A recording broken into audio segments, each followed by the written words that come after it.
So, may nakikita ka bang ilaw ngayon? Wala. Wala. Wala. Okay, sige. Just look. Marami akong ginawang examination sa mata mo, no?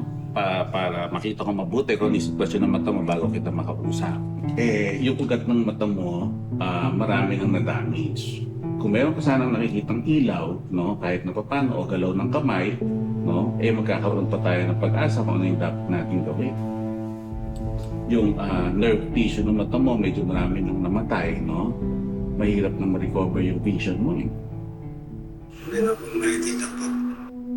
Sa ngayon, palagay ko yung mga operasyon, wala nang magagawa kasi yung ilaw hindi mo na nakikita. Hindi rin pala katarata ang kalagayan ni Jessie sa lungat sa naunang diagnosis ng doktor sa kanila. So magkaiba yung naging examination natin sa kanan at saka sa kaliwa. Doon sa kaliwang mata niya, nung examine natin siya, nung dinilate namin yung pupil at nakita ko yung buong part ng lens niya, wala siyang cataract doon. No?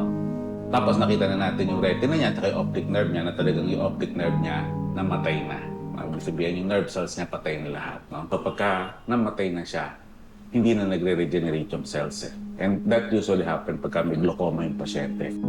Wala akong magawa. Kung hindi ko makikita wala, di tanggapin ko na lang eh. Nandito naman kami pa eh. May purpose ka pa rin. Kaya natin yan. Hindi man maibabalik pa ang paningin ni Jessie, handa naman kaming isakatuparan ang matagal na niyang kahilingan. At yan ay ang makauwi siya.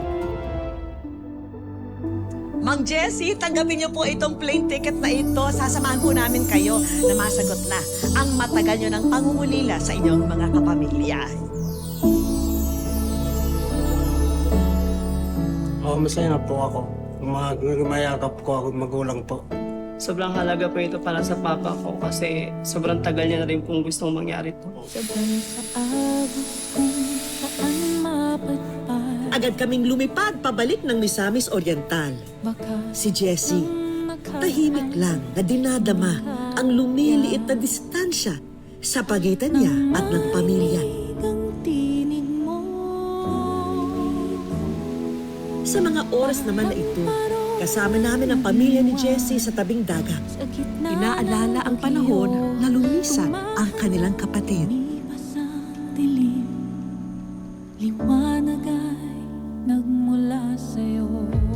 Makalipas ang ilang sandali,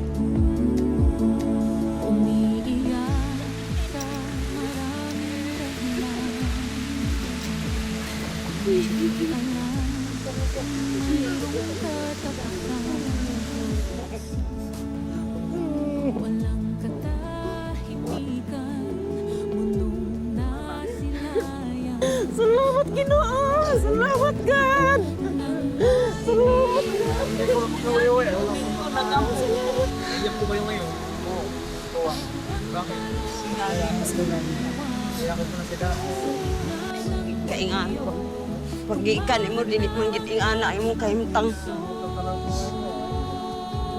Iampo ka na ko sa Ginoo, nga makauli ka.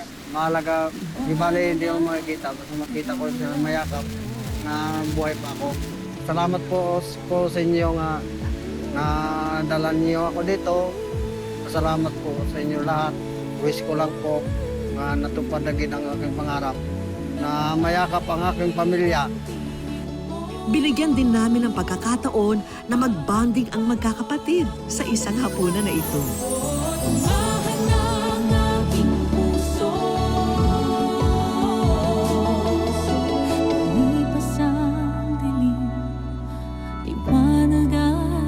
Para patuloy na ang komunikasyon ni na Jessie at ang kanyang pamilya, narito ang isang espesyal na smartphone para sa visually impaired kagaya ni Jessie. At syempre, ang tulong pinansyal para sa kanya. Maraming po salamat po sa inyo.